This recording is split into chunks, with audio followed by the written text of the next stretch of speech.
हरिओम।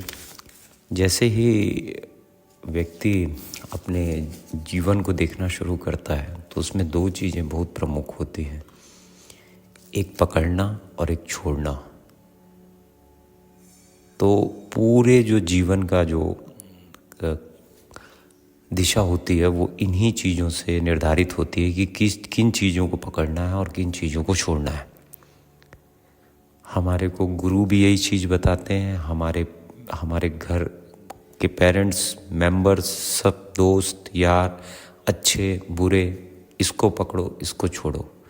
मैं आपको ना बुरी आदतों के बारे में बताऊंगा, ना मैं आपको इन चीज़ों के बारे में बोलूँगा कि आपको ये करना चाहिए या ये नहीं करना चाहिए। सबसे पहली बात तो मैं किन चीज़ों को पकड़ना है और किन चीज़ों को छोड़ना है इसके ऊपर से, आपके शरीर के ऊपर से बताऊंगा। मनुष्य के जीवन पे जैसे ही उसका जीवन शुरू होता है तो उसको छोड़ने की विधि बताता है। छोड़ना क्या है? मल और मूत्र को त्याग करना है। मल और मूत्र को मैंने अपने पिछले कई वीडियो में बताया है कि त्याग यहाँ से शुरू होगा। बाहरी रूप से शुरू होगा त्याग, लेकिन वो बाद में होगा। मैं इन चीज़ों को उत्तेजना का वीडियो है तो मैं, या सेक्स का वीडियो है तो मैं उसके ऊपर से बताऊंगा। व्यक्ति मल और मूत्र का संग्रह करता है और वीर का त्याग करता है। मल और मूत्र का संग्रह करता है, ये मल और मूत्र को होल्ड करके रखता है और वीर को रिलीज कर देता है। सारी क्रियाएं मनुष्य के शरीर से ही होती है, यही उसका कंट्रोल पैनल, उसका ब्रेन है, लेकिन उसको इस योग्य ही नहीं है कि किस चीज़ को पकड़े और किस चीज़ को छोड़े। उसको होल्ड करने की जो उसकी पूरी ताकत है या उसकी जो होल्ड करने की पूरी चेतना है वो मल और मूत्र को, या सिर्फ मल को होल्ड करने में लग गई है। मूत्र तो त्याग कर लेता है, बहुत छोटा हिस्सा उसका रह जाता है।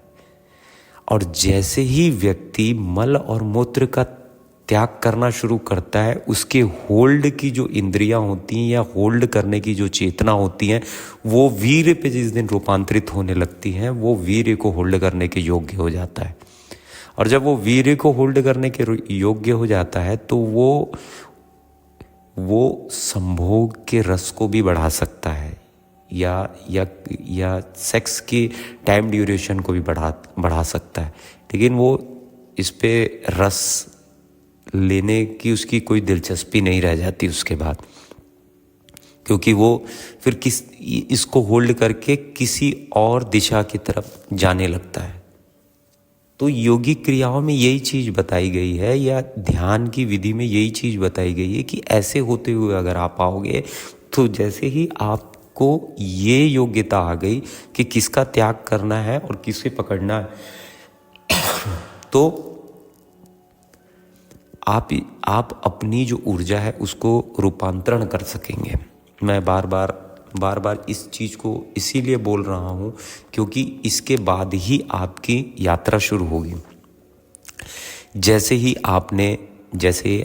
आपने मल का त्याग किया, त्याग करने के योग्य हो गए, उसके बाद में आपकी जो होल्ड करने की जो इंद्रियां हैं या जो पावर है वो आपके वीर्य को संग्रह करने में लगेगी। और जैसे ही आपको वीर्य को संग्रह करने में लगेगी तो जो बाहर जाती हुई इंद्रियां हैं वो अपने आप आपके अंदर, आपकी बॉडी के अंदर में कार्य करने लगेगी। क्योंकि इससे पहले आपकी पूरी चेतना आपके मल को होल्ड करने में, और जैसे ही आपकी इंद्रियां उसे होल्ड कर रही थी उससे गर्मी उत्पन्न हो रही थी और उससे विभिन्न उत्तेजना उत्पन्न हो रही थी। जैसे ही आपने उसे त्याग कर दिया, आप इस योग्य हो गए। और होल्ड करने की विधि जहाँ की थी वहाँ पर रखनी। होल्ड करना है वीर्य को और त्याग करना है मल का, लेकिन व्यक्ति करता है त्याग वीर्य का और होल्ड करता है मल को। तो जब तक ये ऑपोजिट डायरेक्शन पे अगर आपकी एनर्जी लगते रहेगी, आपको किसी भी चीज़ में रस नहीं मिलेगा। खासकर मैं सेक्स की बात कर रहा हूँ।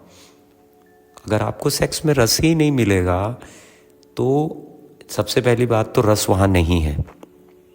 लेकिन ये क्रिया ऑपोजिट होने की वजह से मनुष्य उसमें रस खोजता है या रस ढूंढता है। यही कारण है, मूलतः यही कारण होता है और कोई भी कारण नहीं। अगर त्याग अपनी जगह में आ जाए और संग्रह अपनी जगह में आ जाए तो मनुष्य उसको योग्यता फिर बढ़ाने की ज़रूरत नहीं होती। फिर उसे योग्यता बढ़ाने की ज़रूरत नहीं होती। सारी क्रियाओं में लिप्त होते हुए भी वो वहाँ से निकल जाएगा। बिल्कुल सारी क्रियाओं में लिप्त होने के साथ में भी। चलो आप अभी ये कार्य कर लेते हैं, चलो देखते हैं इस कार्य को करें, इस कार्य को चलो कर लेते हैं सेक्स का कार्य। कोई टाइम ड्यूरेशन इतना लंबा मिल जाता है उसको, या इतना लंबा खींचने के योग्य हो जाता है कि ये सब चीज़ें तो एक बहुत बहुत छोटी बात हो जाती है उसके लिए। ये सब चीज़ें संभव है योगिक क्रियाओं के माध्यम से।